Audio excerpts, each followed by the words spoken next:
Hey guys, welcome back to my channel. My name is Kari and I have to talk with you about the books that I read in November because it was literally the best reading month that I've had in years. So it wasn't the best in number of books per se because I read 10 books. I've definitely read more than 10 books in a month before, but the quality of these books, I've never had so many 5 stars in 1 month before. And a lot of these are definitely going to end up on my favorite books of 2024 list. So stick around, you gotta hear about these books. You need to read these books. The first book that I'm going to talk about is Exalted by Dorn. This was a 5-star for me. It's about this young woman who runs an astrology Instagram page, and it's really big. She's like totally blown up on social media, but she's starting to question if she really even believes in astrology anymore. And then there's another point of view from this older woman who religiously checks the social media of that astrology page. And the whole book is just going back and forth between these two perspectives. And kind of the main through line of the woman who has the astrology Instagram account is that people often send her their birth information so that she can read their chart and kind of like analyze them and tell them about themselves, you know, typical astrology stuff. But then one day this guy sends her his information and she is like mind blown about how perfectly his signs line up and all the different planets and everything, and that he's exalted, that his birth chart is exalted, that it's the best, most perfect alignment that could possibly exist. And so she becomes obsessed with finding him and like running into him. And then the other point of view from the older woman who's like religiously reading the astrology account of the other point of view, she's having a really hard time in her relationship, and like her and her girlfriend are on again, off again, and some of the troubles that she's having with her son, and she's just really going through it in life. And I just love this so much. I ate it up. I think I read this in 2 days. It was so fun. There's so much I want to say about this book, but I don't want to give any, even just the tiniest little hint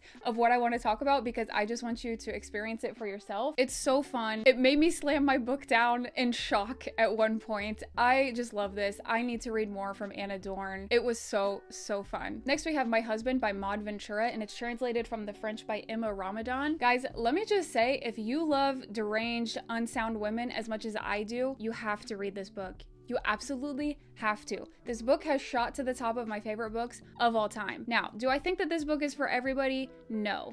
Unfortunately, even though I think everybody should read it, I don't think everybody would like it. You really have to be on board with the like I said, unsound, deranged women type of book, which that's my favorite type of book. So anyway, this book follows a woman who is totally obsessed with her husband. And right at the beginning of the book, we see a conversation between her and her husband, and he says, "We need to talk later." And then it rewinds like a week, I think, and we see each day leading back up to that moment where we see what he wants to talk about. But throughout that week, we're in her head and we see how obsessed and crazy this woman is, and like the thoughts that she has and like the things that she does, and it's just fascinating. And so not only is the plot amazing, the writing is really good too, which is great because like I said, this is in translation from the French. And actually, because I love this so much, I want to go back and read it in French because I feel like since this is going to be one of my favorite books of all time now, like I just need to do it justice and to read the original text in its original language. So I really want to do that. But yeah, if you're like me and you love unsound women, you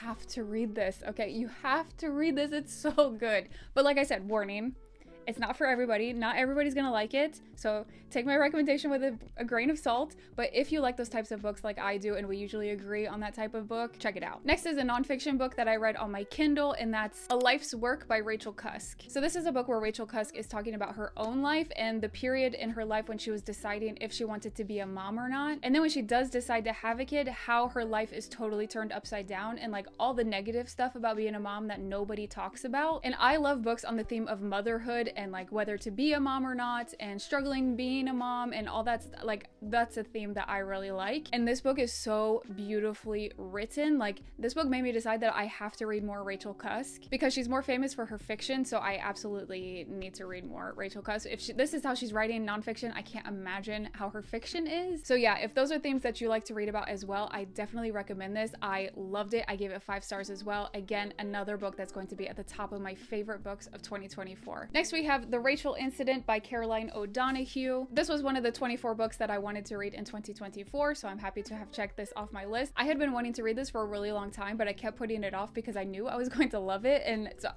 I don't know why I didn't go to it if I knew I was going to love it, but anyway, I finally got to it and I did love it. It's actually not what I was expecting because the blurb made me think it was going to be one thing, but it ended up being something else. And when it was revealed that that's not what it was going to be, I was just a little bit disappointed, but I kept reading and it totally convinced me and really pulled me in and made me love it. So despite not being what I was expecting, I still loved it. It's a really great literary fiction about friendship in your early 20s and also dating and some of the problems that you can have while dating in your early 20s. And I actually became so connected to some of the characters that it made me cry a couple times towards the end. And so, you know, if a book can make me cry, I love it. But yeah, I really enjoyed my time in this. I definitely recommend if you've been interested in it, even if what I said about the blurb thing, that it's not exactly what the blurb, at least what it led me to believe it would be, I would still recommend because it's really well done. It's really well written. I definitely recommend. I love this. I gave it 5 stars. So like I already said when I was talking about My Husband by Ventura, that I love a deranged, unsound woman book,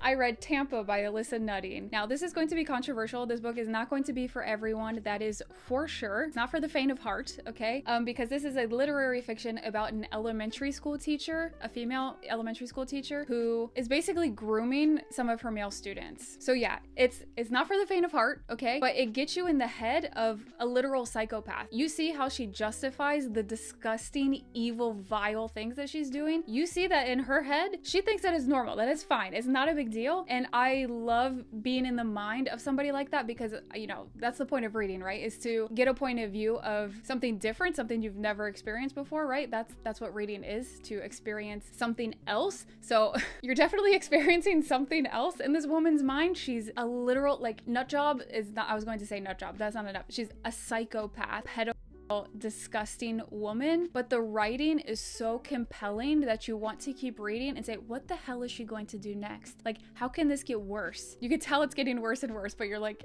how is it even possible that this is going to get worse? But like I said, the writing is so good. And also because of the subject matter, at times it's really hard to read. Like, not just hard to read, but sometimes it's straight up disgusting. The things that she's saying, it's hard to read. So in that way, it makes me think of Ottessa Moshfegh's writing, because there were times, especially reading Lapvona, where I was like, this is fucking disgusting. And that's how I felt in this. Obviously 2 different subject matters between Lapvona and this, but like that, it made me think of that, how I was literally disgusted that I didn't, like, I felt like I couldn't keep reading. But again, like, I don't want to like turn you away from this book saying that it's disgusting. Like, that's the point. The point is for it to be disgusting, for you to see how crazy this woman is. And so like, if you're someone that you have to like the main character to like the book, this is absolutely not for you. I love reading about unlikable characters, hateable characters. I like that. I don't need to like my book characters to like the book. So yeah, just keep that in mind. But this is so well written. I mean, I loved it as much as you can love a book about this topic. So if any of that sounded compelling to you, I would definitely recommend this. It's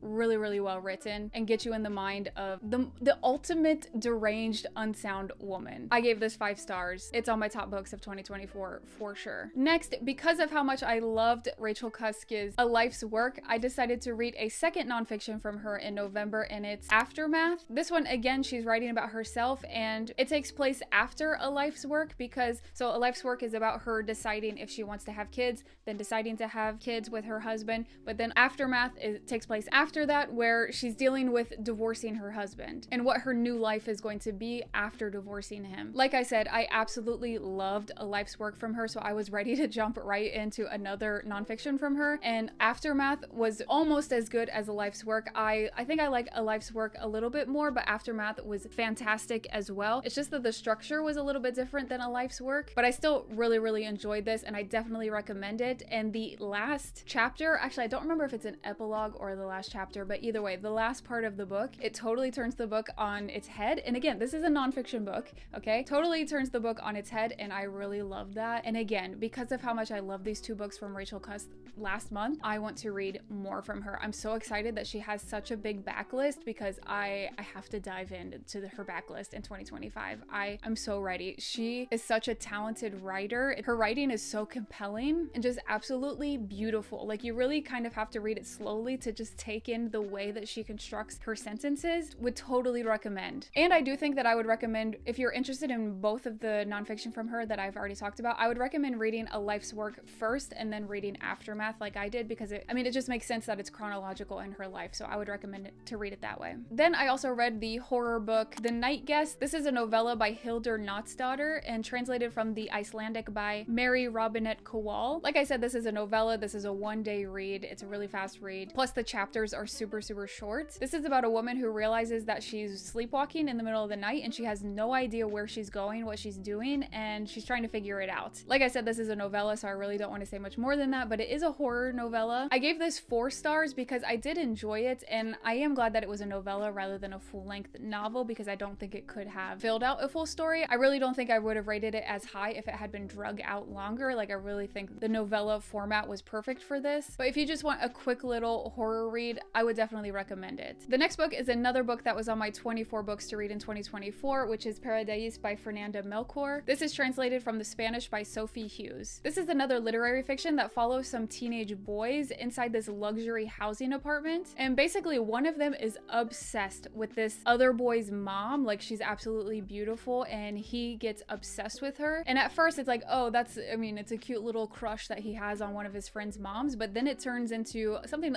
a bit more sinister than that, but then also about one of the other teenage boys who works in this complex, and it's examining how few life opportunities that he has and how desperate he is to be accepted, and what is he going to do for the rest of his life, and how kind of trapped he is in his financial life situation. This is definitely a darker book than I was expecting, but I love dark books, so that was great. It was a great surprise. I did only give this 4 stars because I felt like kind of in the middle, it was focusing too much on the boy who's like stuck in his situation, in his social class kind of. At one point it's just like too long, because for most of the book it does really well of going back and forth between these like 2 big central problems, but at one point it just focuses too much on this one boy. But apart from that, I did really enjoy this. I enjoyed that it was darker than what I was expecting, and I love reading a Fitzcarraldo edition, so I would recommend this even though I only gave it 4 stars. Then another nonfiction that I read is Motherhood by Sheila Heti. So in the same vein of A Life's Work by Rachel Cusk that I had previously read earlier in the month, I decided to read this book. Obviously, of course, the theme is going to be motherhood and whether or not to be a mother, and it's about what are you giving up if you choose to be a mother, but on the other hand, what do you gain? And this main character is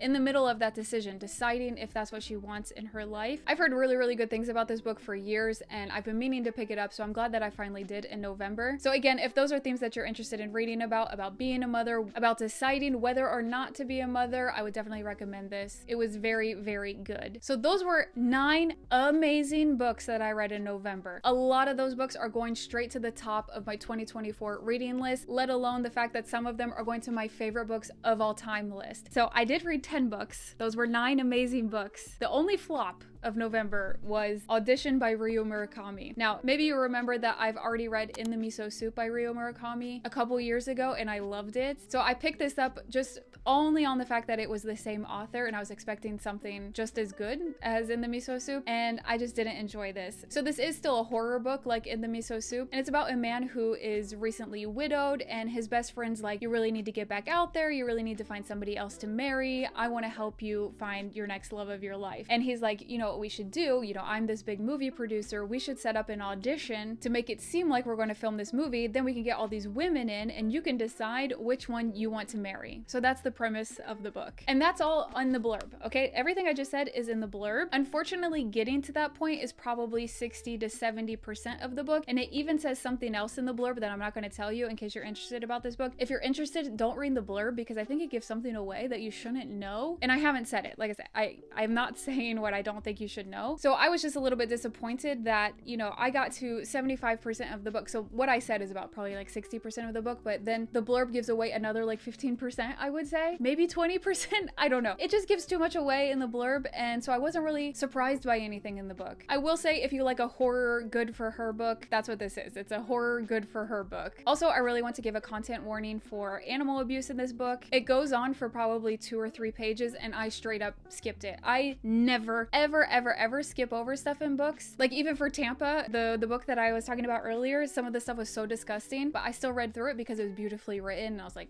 okay, I want to read this. The animal abuse, I was like, nope, I noped out of it. I totally did. And I rarely do that. It's rarely so bad that I have to just nope out. And that's what I did in this book. But I mean, it is a horror book, so it horrified me. It did what it wanted to do, I guess. But yeah, I gave this a 1.5. I really didn't like it. I'm really sad about it because of how much I liked In the Miso Soup. But you know, you win some, you lose some. I did a 90% average of reading amazing books this month, so you know, I'll take the one bad one. That's fine. So those are the 10 books that I read in the month of November, my best reading month that I've had in so long. There were so many 5 stars, so many new favorite books of all time. I was just living my best life in November. So I hope that you got some inspiration for some books to pick up. I hope that you pick up some of these books. Please tell me if you do. Please tell me what you think of them. I'd love to chat with you about it and tell me the best books that you read in November. I'm always looking for recommendations, and I'll just talk to you next time. Bye.